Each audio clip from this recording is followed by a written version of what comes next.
delicious. Oh, sorry. Oops, sorry. Just looking at some business stuff. Sorry, you don't need to see that.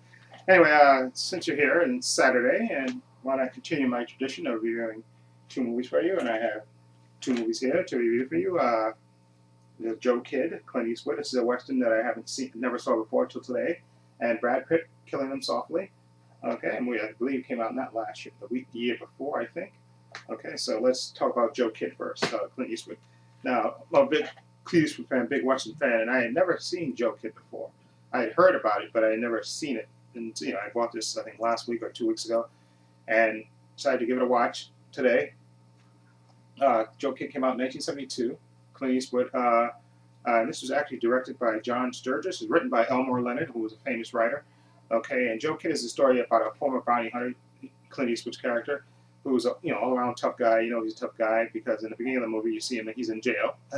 Okay, and he's in jail for I think for punching out. I think he hit the sheriff, and got into a fight, and they locked him, and they got him locked up in jail, and they even got him handcuffed while he's in the jail cell. Okay, showing that he's such a tough guy. Okay, and basically he's used to be a former bounty hunter. Okay, and during the while he's getting ready to go to court, a group of Mexicans riot into the town.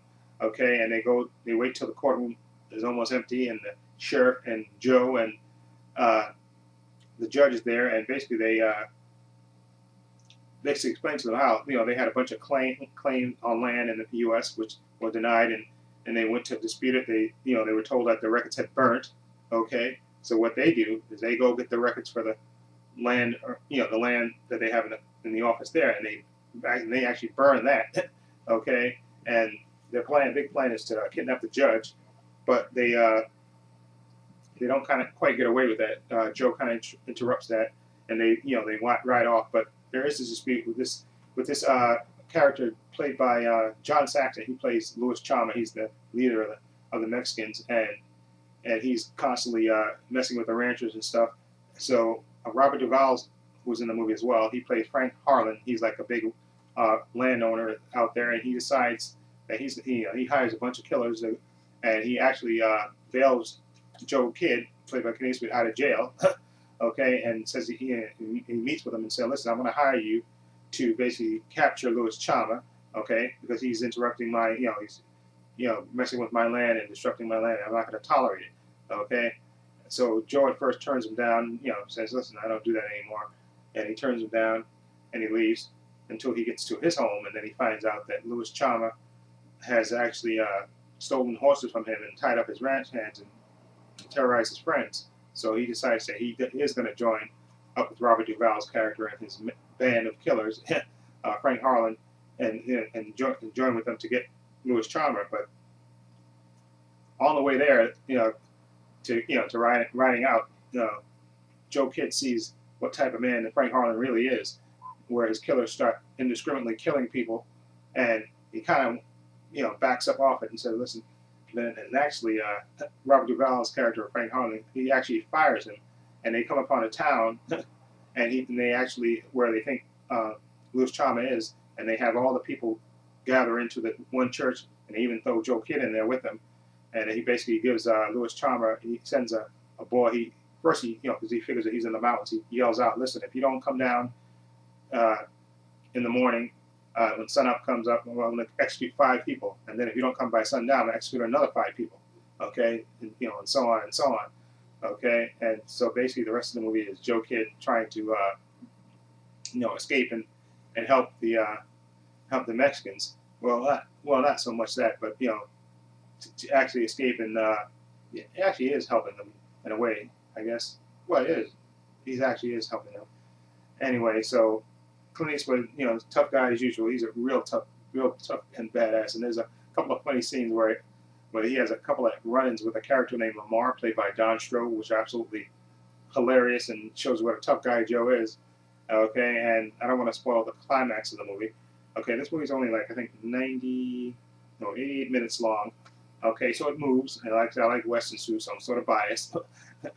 And I like Clint Eastwood. So this is not the best Western, but it moves and it's entertaining, and it, lots of nice shooting and killings. So I'm gonna give Joe Kidd a 7 out of 10. Okay, I'll give Joe. It's not the best, but it's not the worst either. And Clint Eastwood, instantly makes anything he's entertaining. And plus, you got Robert Duvall, John Saxon, John Strode. You got a lot of decent actors in this movie. So Joe Kidd was a decent watch. So again, 7 out of 10 for Joe Kidd. Now, the next movie is called Killing Me Softly, starring Brad Pitt.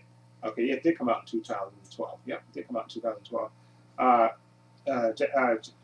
Brad Pitt plays a character, Jackie Coogan, who's an enforcer for the mob. And basically what he has to do is when these three amateur guys rob a mob card game, he's sent in to basically find out who really did it and to take care of them. Okay, and this movie is really has a lot of it's heavy, a lot of dialogue in this. I mean, you have and violence too. It has he's a hitman and there's a lot of violence in this as well. Okay, but basically, like I said, it's the story, of him coming to town and basically trying to find out who robbed the card game. And you have a nice, impressive cast in this movie. You have, besides Brad Pitt, you have James Gandolfini. I think this was his last movie, I think, before he died. He plays Mickey, another fellow hitman. You got Richard Jenkins as the driver. He's the one that kind of hires Brad Pitt's character. You have Ray Liotta as Marky Chapman. He's a local mob guy. And you have Sam Shepard, who's in the movie briefly, really extremely briefly. Okay, and basically, like I said, it's a story about these these guys that rob this mob card game, and they do it because they think that somebody else is going to get blamed for it, and they think they can get away with it. But of course, Brad Pitt's character, he figures it out, and he has to basically track down who did it and eliminate them. And it's you have a lot of heavy dialogue in this, and you also have a lot of, I guess, political messages as well, because all through the movie you see George Bush speaking and Barack Obama. I think this is when he was running for president. And I think by the end of the movie he's become president, and they basically, I guess it's supposed to be like a parallel between politicians and the mob and stuff in America and stuff, and that part went over my head. Okay, I'll be perfectly honest with you. Okay, but I thought Brad Pitt was nice. It was really good as the mob hitman. I thought Ray Liotta was really good and a really in his part he was really good. I think Ray Liotta as well, and also James Gandolfini. He played the kind of washed up hitman who Brad Pitt kind of brings in to help him with the hits and stuff, and he's a complete mess. Okay, but you have a lot of heavy dialogue in this movie, and some of it's really, really good. The dialogue in this movie, but it's not the best movie. I mean, the movie's only like I think it's not that long. I think it's 97 minutes. Okay, it's 97 minutes, but like I said, it moves, and you have some characters in this movie, like like the people that actually plan the robbery. Specifically, these two guys that pull off the robbery. They're actual characters in the movie, and it was, I have to say, it was entertaining. Like I said, Brad Pitt I thought was good. James Gandolfini, Ray Liotta, thought was really good, and like I said, the two actors who played the two guys that actually pull off the robbery, I thought were good. But the movie is not the best. Okay, mob movie. I guess it's almost in a way trying to be a little bit like, I guess, a Quentin Tarantino movie with a lot of heavy dialogue and stuff and characters in this. But I don't think it's the best. But I don't think it was not the best, but not the worst either. It was entertaining to me, and like I said, I thought Brad Pitt was great in this part. So I'm gonna give and definitely worth watching. I think it's worth watching. It'll keep you entertained. Okay, I'm saying Killing Them Softly, I would give a 6.5. Yeah, 6.5. Like I said, it's entertaining. It's not the best movie. Like I said, even though you have good performances by the actors in the movie and stuff. Okay, but it's not, it's not the best movie. And maybe if it was like longer and more fleshed out, the rating would be higher for it. But it's a decent watch. So I would give it Killing Them Softly a 6.5. Okay, definitely entertaining and worth watching, but not the best mob movie I've seen. But entertaining and very violent too. If you like good mob violence. You do have some good mob violence in this. Okay, 6.5. And again, Joe Kidd. Nice, entertaining Clint Eastwood Western. Okay. Again, it's less than 90 minutes, but it moves, and I like Westerns, and Clint Eastwood is good in this part. And nice shootouts and stuff, and it moves. A 7 out of 10. Okay? Not the best Clint Eastwood Western, but, you know, a decent watch. 7 out of 10. Okay? So if you've seen those two movies, let me know what you think.